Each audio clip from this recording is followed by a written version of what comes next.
natin.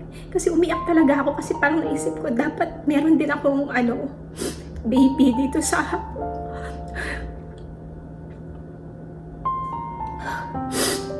baby, pero wala, hindi siya na. Good morning everyone! Happy Tuesday! So, andito kami ngayon sa aking mga in-laws. Hindi ko alam kung ano ang gagawin ni Mr. dito. Ang lamig. Ayan siya. Hindi ko alam kung anong gagawin niyo dyan. Baka magdidilig ng kanyang mga halaman. Zara, come here. Come on.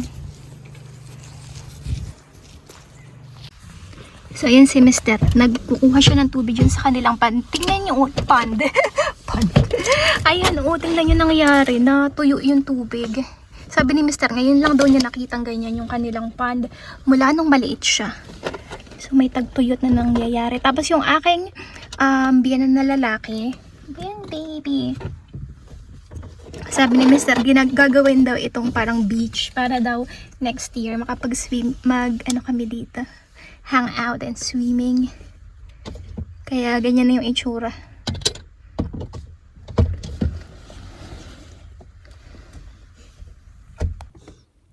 Baby, say hi everyone. Hello everyone. Hello. Bayan, akala ko kanina nagre-record yung video, hindi pala. Si Zara pa naman nag-blow kisses. Dali, hello everyone. Say hi everyone. Hi everyone.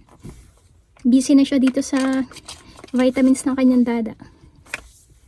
Andito na kami sa loob ng truck kasi nga ang lamig. Ayoko lumabas. Say hi everyone. How are you doing? Say hi to everyone, dali. Say hi to the camera. Ay, ba yan, baby? Say hello to the camera. Ay, nako. You don't want it? Gusto niya lumabas. Naboboring siya dito sa loob. Ang lamig eh. Ayoko lumabas. Say hello to everyone and to the video. Hi everyone. Ay, no. Cranky ang baby Zeta. Cranky ang baby shing namin. Cranky. And a cranky baby. I want cranky baby. Hello, hello, hello everyone. Blow kisses to everyone. Blow. No. Say more. More.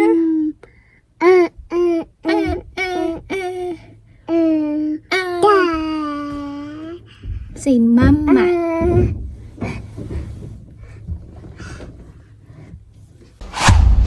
So hi guys, today is the 21st of November. Hindi ko na natapos yung aking video nung nakaraang araw kasi nga natamad na ako mag-video. So nakabalik na si Mr. sa trabaho and lunchtime na, 12:19 PM. Napakain ko na to si Zayda ng kanyang lunch. So ako na lang ang magla-lunch. Iinitin ko lang yung fried rice na ginawa ko kaninang umaga. Si Zayda. Papatulugin ko na to. Dapat nap time na niya eh. Initin ko lang itong aking fried rice. Natatamad na kasi akong magluto. Actually, hindi ko na makailangan magluto kasi nga luto na ulit ako ni Mr. Pinagawa niya ako ulit ng giniling. Tapos, sabi ko sa kanya, nagkikrave ako ng soup. So, pinagawa niya ako ng pork stew. Pero hindi yung stew na sobrang tawag dyan, malapot. Kasi nga gusto ko yung may sabaw. So, ayun. Enough na yun sa akin hanggang sa bumalik siya. Pero, baka bukas, gawa ako ng arroz caldo.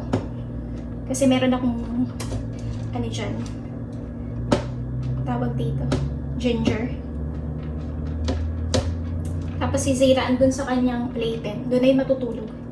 Doon na siya magte-take ng kanyang nap. Ayan. umaano si Mr. Tumatawag pa ito lang. Kain tayo guys. Ito ang aking lunch. Kayo, anong inyong lunch? Lunch. Nakikilig ako ngayon sa orange juice. Tropicana yung brand nito.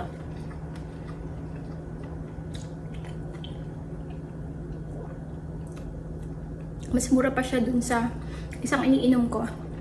Kalimutan ko na yung pangalan, yung Mango Mania. Tsaka yung isa. Medyo mahal yun ng kaunti kaysa dito sa orange juice. Zay, tatulog na siya. Pag nap time niya, natutulog siya mag-isa. Basta ilalagay ko lang siya dyan sa kanyang playpen. Kung nakita niyo yung last clip ko, di ba? Yung pond doon sa property ng aking mga in-laws, natutuyo siya. And sabi nga din ng aking biyanan, mga biyanan, yung source of water nila doon, which is well, natutuyo na din. Kaya namumroblema sila. Parang sa sobrang tinagal-tagal nilang pag-stay dito sa town na to, ngayon lang daw nangyari yung tagtuyot na ganyan. Kaya talagang nagpe-pray sila na umulan. Buti na lang ngayong araw, umulan. Pero hindi siya ganun kalakas. Pero at least, di ba, umulan. Kasi nasabi nila, hindi sila nakapaglaba. Kasi nga, inaano nila yung tubig. Tinitipid. Dahil pa konti yung tubig na nandoon sa kanilang well. Sabi nga nung aking biyanan na babae, baka one of these days makaligo sila dito sa amin. Sabi naman namin ni Mr. wala namang problema doon. Pero yun nga rin ang sabi talaga ni Mr. sa tinagal-tagal nilang pagstay dito, ngayon lang nangyari yan. Ay, nakaka-bother din. Nakakatakot siya, diba? Pagka nagkaroon ng water shortage. Pero dito naman sa amin, wala naman. Kasi hindi naman well ang aming source ng water. Doon lang sa aking mga in-laws. Pero diba hindi natin alam. Kaya talaga dapat mag-conserve ng water.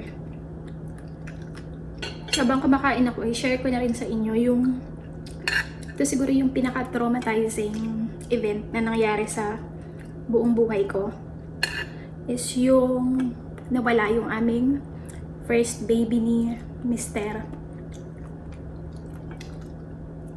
Iyak ko talaga siyang lagay dito sa video kasi baka maging emotional ako, pero I will try to compose myself as much as I can. Kasi ayoko na may mga pa-iyak-iyak sa video. So anyway, si Zayra is my second pregnancy ko na siya. Nung dinalaw ako ni Mr. nung April 2022, kung interesado kayo malaman ang love story namin yan, insert ko dyan yung link. Bago pa kami nagkita, talagang pinlano na namin na mag-try mag-baby. Kasi nga, first is, parehas kami ng gusto magkaroon na ng baby. And aside from that, di na kami bata kasi nga nagkakilala kami sa dating app. 35 years old na kami parehas. So yun, plano talaga namin mag-baby. So before kami nagkita, lagi naman ako nagpapacheck sa OB ko. And thank God naman maayos ang aking, walang problema sa aking reproductive system and yung aking fertility. So, okay siya lahat. And, ayun, before that, in-advise din ako ng aking OBGYN na mag-take ng folic acid pagka nga, since nga, nagpa-plan na mag-baby sa mga susunod na buwan. So, yun, nag-take ako ng folic acid. And, mind you guys, yung mga natatakot pag-take ng mga vitamins, as long as in-advise naman kayo ng OBGYN ninyo, sundin nyo kasi para sa inyo din yan. And ako, nag-work talaga siya sa akin. Yung folic acid, hindi naman siya makakatulong para magka-baby kayo. Maganda lang siya sa katawan ninyo, maganda lang din siya as preparation dun sa mga babae na planong mag-baby or couples na planong mag-baby. So, nung dinalaw ako ni Mister, 10 days lang siya nagstay and nabuntis ako. So, yung mga kapwa ko na sa geriatric age na parang nawawalan ng pag-asa kasi iniisip nyo na baka mahirapan na kayo mag-baby kasi yung society, ganun yung paniniwala. Wag nyo siyang intindihin. Basta as long as yun, magpa-check kayo sa inyong OBGYN, alagaan nyo yung sarili nyo. Ako kasi hindi ako nag-smoke, and then yung pag-iinom, ang tagal ko na siyang in-stop. As in years, many years ago. So ayun. So nung nagkita kami ni Mister, 10 days lang siya nagstay, I got pregnant. And I think yung folic acid is nakatulong din talaga, although sinasabi nga nila hindi naman talaga yun makakatulong para mabuntis ka agad. So nung nabuntis ako kay Zayra, dun sa aming first baby, si Zayra kasi is may second pregnancy na. Syempre, tuwang-tuwa kami kasi 'di ba? Hindi din naman namin talaga in-expect na mabubuntis ako agad-agad. Biruin mo 10 days lang nabuntis na ako. So nagpa-check ako agad kasi sa aking OB kasi nga super excited. So nung pagpa-check ko sa OB ko, yes, confirmed na buntis ako. Pero yung nakita lang is yung gestational sac. Wala pa yung embryo. So, sabi niya baka kasi sobrang early pa dahil nga super excited ako nagpa-ultrasound agad ako. Ayun, so sabi niya bumalik na lang the following week para i-double check ulit. So, ilang beses ako nagpabalik-balik every week and walang embryo. Gestational sac lang siya. Unfortunately, hindi naging successful yung pregnancy. Blighted ovum or an embryonic pregnancy. Siguro isa din yun sa mga risk naman pagka magbubuntis ka na ng late. Kasi nga, may yung mga risk na ganyan. And then, basta mas risky daw kasi talaga pagka geriatric, nasa geriatric age ka na, ulit-ulit na. Pero yung pag-conceive, yung mahirap mag-conceive, basta alagaan nyo lang yung sarili nyo, and yun nga, lagi kayo magpa-check sa inyong OB. I think mag-work naman siya. And once na nagbuntis na kayo, talagang maging maingat lang. Kasi nga risky na pagka nasa gantong age na. So, talagang pinagpipray ko noon, sabi ko dun sa, sa baby ko. Kapit ka lang dyan kasi, ikaw talaga yung pinagpray namin ni Mister. And, nung hindi talaga ako nag-miscarry kasi sabi nung OB ko, most of the time mag-miscarry ka naturally pagka blighted ovum. Yung sa akin, hindi na-recognize ng katawan ko na failed na yung pregnancy. Sabi ko, ayoko na akong paiyak-iyak sa video. Pero kasi talagang sobrang traumatizing na nangyari sa akin yun. Kasi di ba pinagdasal namin talaga and binigay din siya ng ganun kabilis. Kaso, hindi siya naging successful. Siguro yun yung pinakang painful sa akin nung sinabi ko talaga sa baby ko na huwag kang kumapit ka naman dyan. Kaya siguro hindi ako nag-miscarry kasi nga yung baby ko kumakapit lang siya. Pero yung kailangan na namin mag-decide na tanggalin na siya kasi yung risk na baka malason ako. Kasi hindi nga ako nag-miscarry naturally. So sabi ng OB, kung hahayaan mo lang siya dyan and tumagal na, yung risk na malason ka is malaki. So kailangan namin mag-decide ni Mister kung hihintayin pa ba namin kasi 10 weeks na siya eh. Sabi nila if it's 10 weeks and wala pa din yung embryo dyan, gestational sac lang, wala na talaga siya. It's really an embryonic pregnancy or blighted ovum. So, yung mag-decide kami na sige na, maggawin na namin yung DNC it was very painful for me kasi parang naisip ko, sinabi ko dun sa baby ko na kumapit lang siya, hindi siya talaga umaalis doon.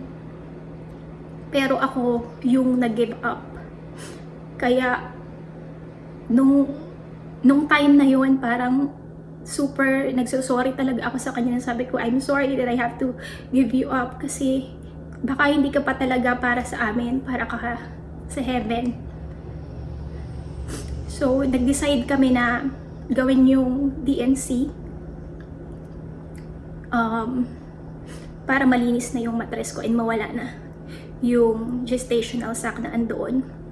So, after nung aking DNC, so nandun ako sa recovery room. Ako pa lang nun eh. Tapos, merong isa doon sa kabilang operating room na nanganganak siya.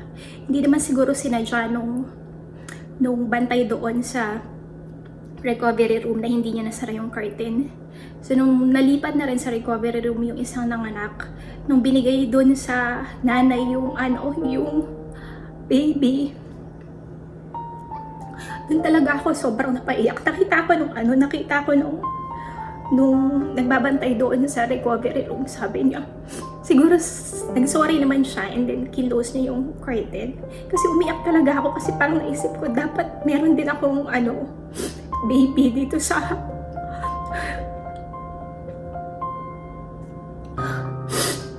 baby, pero wala, hindi siya naging successful, hindi siya nabuo. And the fact na kailangan namin mag-decide na tanggalin na lang kasi nga hindi na successful, sobrang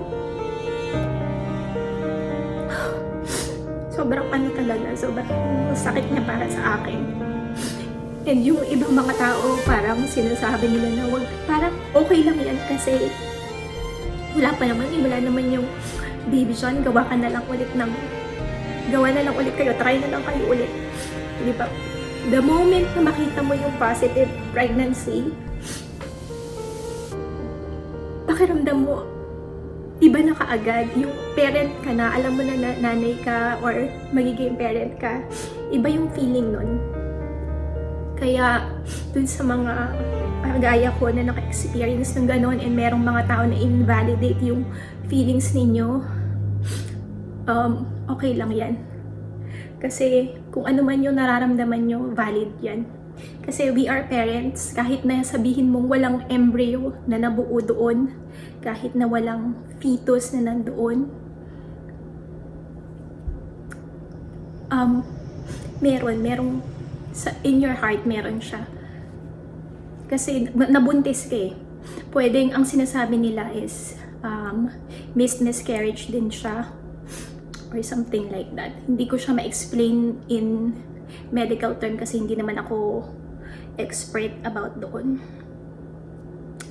Kaya siguro yun yung isa sa mga traumatizing na nangyari sa buhay ko. Pero sobrang pagpapasalamat namin kasi after nung aking DNC, which was June 2022, bumalik si Mr. sa Philippines ng July 2022. And nagstay siya ng 1 month. And then sobrang thankful namin kasi in just 1 month, nakabuo ulit kami. And iniisip nga namin, baka yun din yung baby namin, binalik lang sa amin. Baka si Zeta din yun. Yung second na pregnancy ko is si Zeta na. And naging successful na siya. Kaya talagang yung naging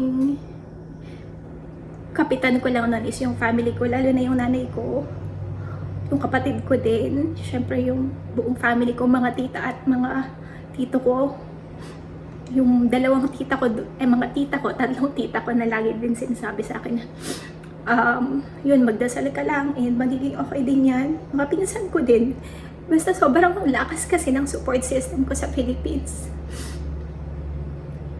Kaya siguro kung magbe-baby ulit ako at manganganak ulit ako, gusto ko talaga sa Pilipinas kasi iba yung pagka meron kang support system na malakas.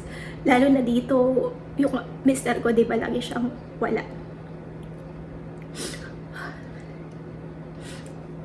And ayun, sobrang pasasalamat namin na kahit nawala yung una, may pumalit agad. Yun na nga si Baby Zara. And ang bilis lang binigay sa amin. Kaya iba rin talaga yung nagagawa ng prayers sa lahat ng mga mommies dyan or parents na nawalan ng babies kahit hindi pa sila sinisilang sa mundong ito. I feel you. Kasi sobrang sakit talaga noon. Hindi, parang forever na siyang tatatak sa puso mo. Pero at least, di ba, meron tayo ngayong angel in heaven na babantayan tayo, and siguro laging kakalabitin si God if ever we need something.